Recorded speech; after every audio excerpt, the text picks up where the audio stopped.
오는 24일은 한중 수교 30년 되는 날이다. 두 나라 교역 규모는 3,015억 달러에 달한다. 18일 인천신항에 중국으로 보낼 컨테이너가 쌓여있다.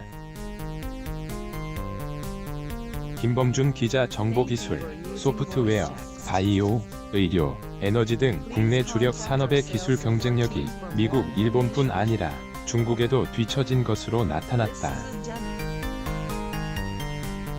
세계 최고 기술 수준을 보유했다고 평가받는 반도체와 원자력 발전도 중국과 격차가 거의 없었다.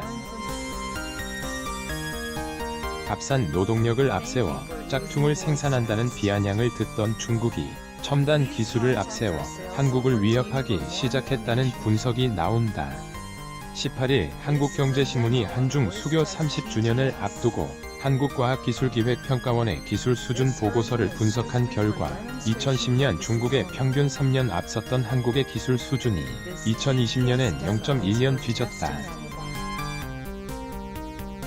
조사 대상 11개 부문 중 국방을 제외한 건설, 교통, 재난, 안전, 우주, 항공, 기계, 제조, 소재, 나노, 농림수산, 식품, 바이오, 의료, 에너지, 자원, 환경, 기상, 정보통신기술, SW 등 10개 부문을 분석한 결과다.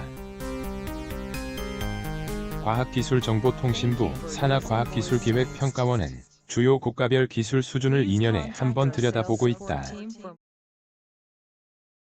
전문가 1200여 명의 정성평가와 논문, 특허 등 정량평가를 함께 분석하고 있다.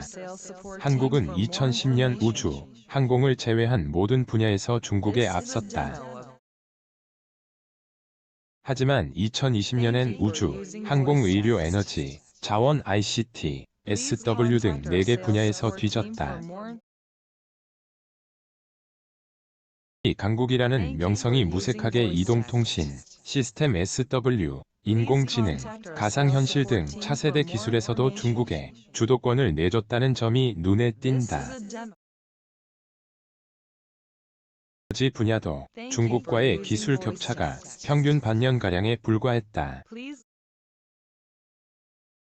2010년대 중반 국내에선 기술 경쟁력이 앞선 미국, 일본과 가격 경쟁력을 내세운 중국 사이에 놓인 너트크래커 상황을 타개해야 한다는 목소리가 높았다. 년이 지난 지금은 상황이 더 어려워졌다. 미국, 일본은 물론 중국과도 기술을 놓고 치열하게 경쟁하는 상황이 됐다. 이정동 서울대 공과대학 교수는 한국과 중국은 선진국을 따라가는 추격형 발전 전략을 고수해왔다며 기술 주권 확보를 위해 선도형 발전 모델로 전환해야 할 때가 됐다고 지적했다. AI, SW부터 바이오까지 중에 역전 첨단 기술은 한이 추격자 2010년만 하더라도 초소형 바이오 센서를 활용해 암 등 각종 질병을 사전에 진단하고 원인까지 밝혀낼 수 있는 바이오칩, 센서 기술은 한국이 중국에 최소 5년가량 앞서 있다는 평가를 받았다. 국민 건강과 직결되는 감염병 대응 기술 격차도 4년 이상 벌어져 중국이 쉽사리 따라오기 어려울 것으로 봤다. 예상은 빗나갔다. 2020년 기준으로 바이오칩, 센서 기술 수준은 중국과 똑같고 감염병 대응 기술은 한국이 오히려 1년 뒤져 있다.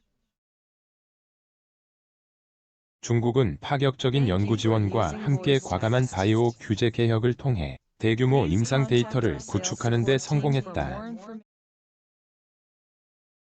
반면 한국은 개인정보보호법과 생명윤리법 등에 가로막혀 임상 연구도 쉽지 않다.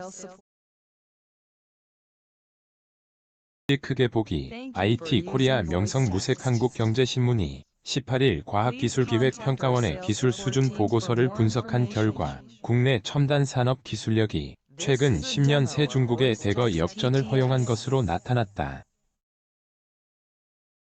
기계 제조 등 제조업 기반 기술은 여전히 중국에 앞서 있지만 4차 산업혁명 시대에 요구되는 첨단 기술에선 중국이 한국을 앞섰다는 평가다. 미국과 일본에 비해서도 강점을 보인 것으로 여겨졌던 바이오, ICT에서도 중국에 뒤지는 것으로 조사됐다. 우선 줄기세포 기술은 2010년 한국이 중국에 2.5년 앞서 있었지만 2020년엔 1년 뒤지는 것으로 나타났다. 2010년 2.7년 앞섰던 신약 개발 기술도 마찬가지다. 2020년 기준으로 중국보다 1년가량 뒤에 있다. 중국은 2010년대 중반부터 바이오 의약품, 고성능 의료기기 등 신산업 분야 기술을 세계 최고로 육성하기 위한 2025 프로젝트를 추진하고 있다. 관계자는 중국 정부는 우수한 연구자를 모아 파격적인 연구비를 지원하면서 경쟁력을 끌어올렸다며 한국과 달리 바이오 규제 완화에 적극적으로 추진했다고 말했다. IT 코리아도 옛말이 됐다. 한국은 ICT 분야에서도 중국에 뒤처졌다. 차세대 네트워크, 이동통신, 차세대 시스템 SW 등의 분야가 중국의 역전을 허용했다. 4차 산업 핵심 기술로 꼽히는 인공지능과 가상현실 기술도 중국에 1년씩 뒤처졌다.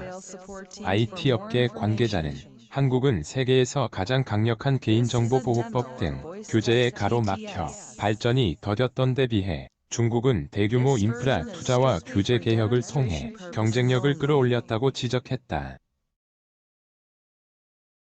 반도체도 자칫 뒤처질 수도 최후의 보루로 불리는 반도체 산업 역시 중국과의 격차가 대폭 좁혀졌다.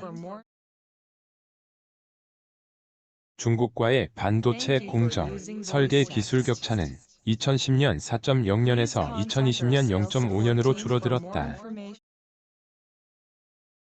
같은 기간 반도체 장비 기술도 3.6년에서 1.5년으로 차이가 감소했다. 기업들이 2010년대 초반부터 국내 메모리 공정, 소자 엔지니어를 대거 영입하면서 기술력을 좁혔다는 설명이다. 국내 반도체 대표 기업인 삼성전자와 SK하이닉스도 YMTC 등의 초미세 공정 기술을 예의주시하고 있는 것으로 알려졌다.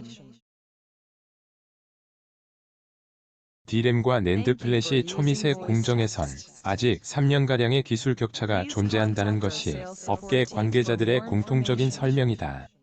2010년에도 중국이 강점을 보였던 우주항공 기술은 한국과의 격차가 더욱 벌어졌다. 우주발 사체와 우주탐사 기술은 중국이 한국에 각각 10년과 8.2년 앞서 있는 것으로 조사됐다.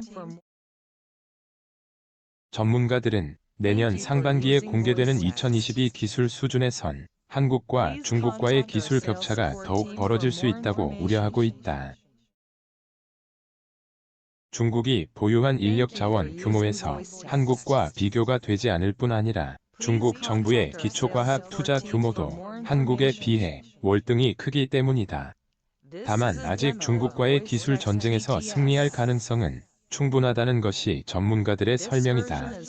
청와대 경제과학특별보좌관을 지낸 이정동 서울대 공대 교수는 정부가 기술 주권 확보를 위한 컨트롤 타워로 핵심 전략 기술을 국가 미션으로 정의하고 집중적으로 투자하는 전략이 필요하다고